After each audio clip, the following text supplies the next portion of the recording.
Hello and welcome. This is my 400th video on this channel. I started my content creation journey a little bit over 2 years ago. Actually, it's almost 3 years even, like 2 years and 8 months or something like that. I'm not sure. You can check when I created this channel. I don't even know anymore. I think I started it in March or April or something in 2020. But because this is my 400th video, I will be giving away a playset of Herald of Rebirth promos. These are the content creators promos that have been given to me by LSS to give back to the subscribers and my patrons. So if you leave a comment down under this video, you will be submitted in that giveaway, and I will also be pulling the winners for the 3000 subscriber giveaway that I did a little bit before the World Championship. I didn't pull the winners for that yet because at the time I got sick, I needed an operation, I went to the hospital, and then the whole world thing happened. So it was in the back of my mind that I needed to draw the winners, but I never really had the time to actually do it. So I will be doing that this week. I will be posting the results for that over in the community tab, so check that out. If you're a winner, you can probably find your name there once I post it. So I'm doing a video today because Fabrary.net has a new features in the stat section, and it's the meta results. So meta results are nice because Telstra is a place where there are a significant amount of games played every single day. Like as you can see at the top here, it has 173,000 games played on Telstra, and Philip, the creator of Fabrary.net, has made this very nice tab on the website that lets you kind of get a rough idea what the matchups look like. On the left side are the heroes that you are navigating yourself.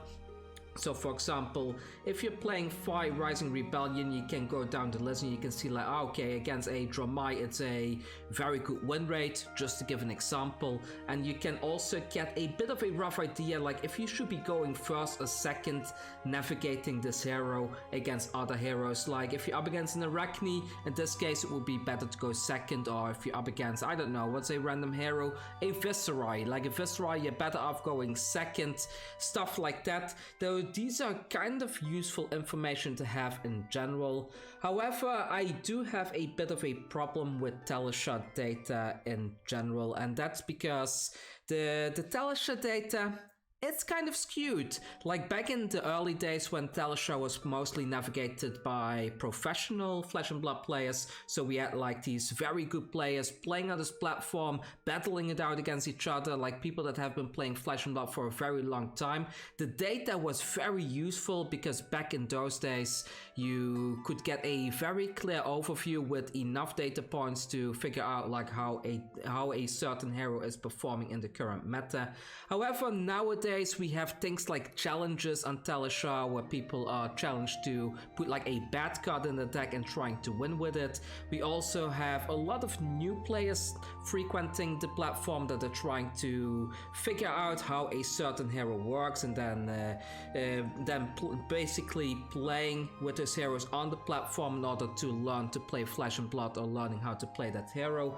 And because of that, we do end up in a situation that heroes that are very skill driven, for example Kano, Drakai of 8, I consider a very skill driven deck.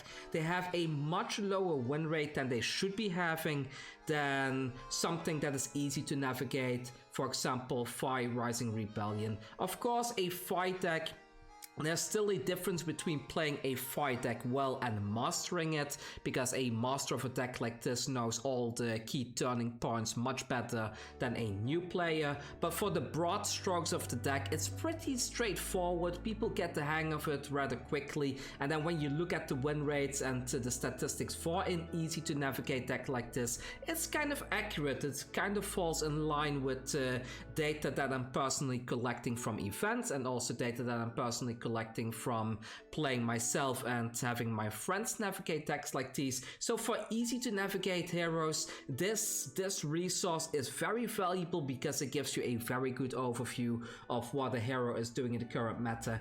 But then to come back again, when you look at heroes that are harder to navigate, like Kano, and to some extent Icelander, like even though Icelander looks like it's doing very well in most players' hands, I can tell you that Icelander is probably doing even a little bit better than is displayed right here. Of course, matchups like Dramai, it's almost like not really an Artelas, but it's very close to an Artelas for an Icelander deck. It's just a very tough matchup in general.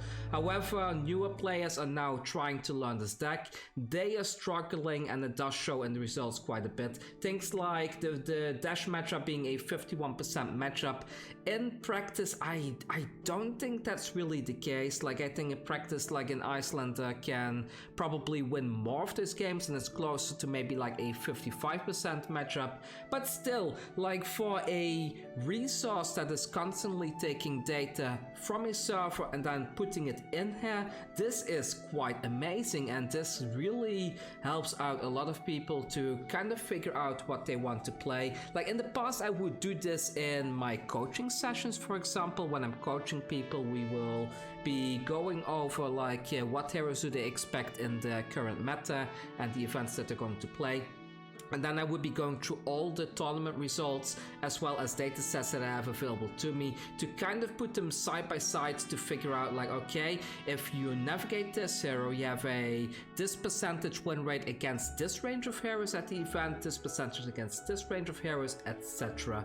So the other thing, and this is something that I am personally moving away from, is that these are average win rates of a hero first facing a certain hero. So if you look at something that has a very positive win rate like Briar, for example, this doesn't mean much. Like if a Briar can very consistently win against pretty much every deck in the format, as you can see, this is something that is also reflected in the tournament results that were sent into me. But you can see that against the Icelander matchup specifically, Briar kind of struggles. And if you translate this to a tournament setting, is that the way that LSS organizes their tournaments is that the top performing decks, they stay at the top tables and they keep on facing off against other top performing decks. So since Icelander, for example, is such a heavily played deck in the current meta, and since you are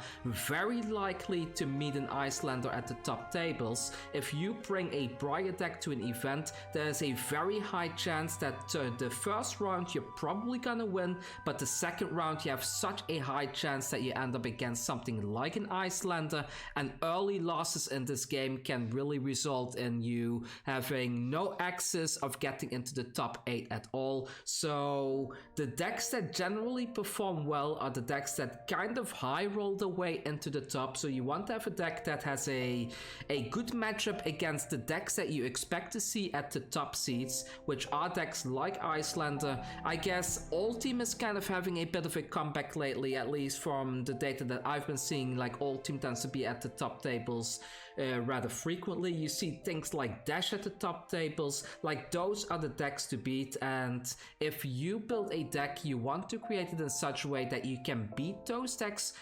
consistently. So if you do make it through round 1 and you do end up against an Icelander, that it's not something like a Arachne, like a near auto loss against that matchup. Because as long as you can keep that top seating to yourself, you will probably keep on facing the same heroes over and over and over, and you can very easily get yourself into a top 8 seed and maybe you win the whole thing. So looking at the results like this, it's great to see an average, but I feel these results are mostly relevant to maybe the first round, and that's not even considering that ELO does take part in the matchmaking process. But let's say that the first round is mostly random, then these percentages are quite useful to have in general, and it's nice to have a hero that has a very good win rate against like most of the meta out there. But going on from round 2 onwards, you want something that can beat those very top meta picks, and at that point it really boils down to figuring out like what is popular in the meta right now, which with the stuff that is available right there on the website, you can kind of figure out, like if you for example hover over Icelander, you can see that the Icelander versus Arachne matchup has been played 1.3 thousand times. You can kind of go down and just keep looking at the numbers and trying to figure out like how many games have been played. Like if I look at Azalea, for example, I can already imagine if I look at this that it's not as many games. It even shows a total over here. So if you look here, you can see the total. So there have been 13.7 thousand games played for Azalea, but there have been 28,000 games played for Iceland, for example. From that stat alone, you can already kind of imagine that Iceland is going to be a far more popular hero in general. If we look at Briar at 70.5 thousand, so even though this one is kind of popular, it's not going to be as popular as an Icelander. So that's another stat that you can very easily use here to kind of figure out how your deck is placed against the meta, as well as this percentage, like the percentage at the left there. This is like the average percentage against everything. So we can see that the Arachne is sitting at 40%. We see that Bravo has a 56% matchup win rate. Briar has 56%. All these things, these are kind of useful information. You want to kind of have a combination of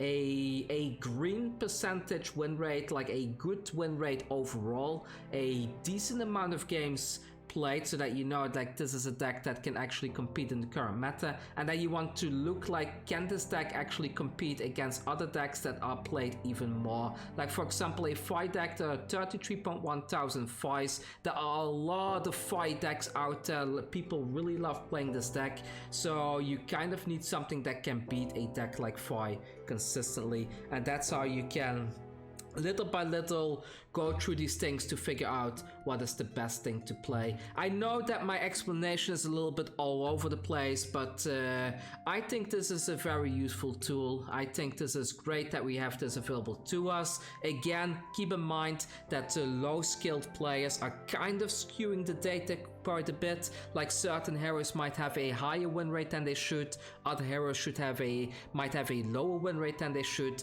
but it's a good starting point. And I think if we use this as maybe like a control group to go over tournament data, which is something that I do plan to do in the near future, then we got something that we can all use, that we can all take advantage of. And I'm all for data transparency, and this is exactly one of those things that I'm super happy with.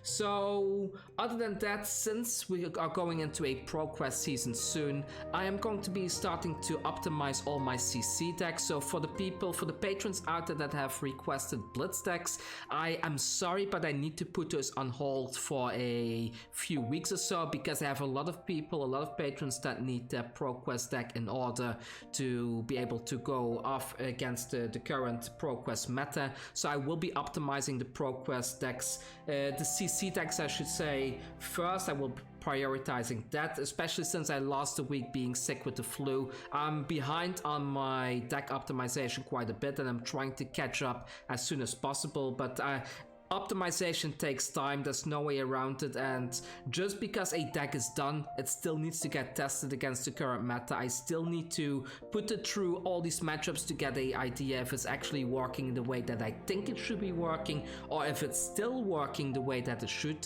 because certain decks, sometimes they were really great in a past meta, but then in a different kind of meta they just fall flat on their face. So if you want to have my decks early, I highly suggest to become a patron over on patreon.com/Kugane Gaming. However, I will be uploading videos in the next few weeks with various decks for CC decks. I'm probably not gonna do the budget side of things like I did with the Icelander deck 2 weeks ago, where I have both the budget and the fully optimized build, because that's kind of besides the point. I want to give you the best deck for the ProQuest season to have the highest chance of winning with that particular hero, and I will be looking into the data here a little bit, putting it side by side with the tournament data that I have gathered so far, and I will try to do a sideboard guide that is as optimal as possible in my experience, so that you can bring the deck, maybe keep some notes so you know what sideboard cards to bring in, and give you some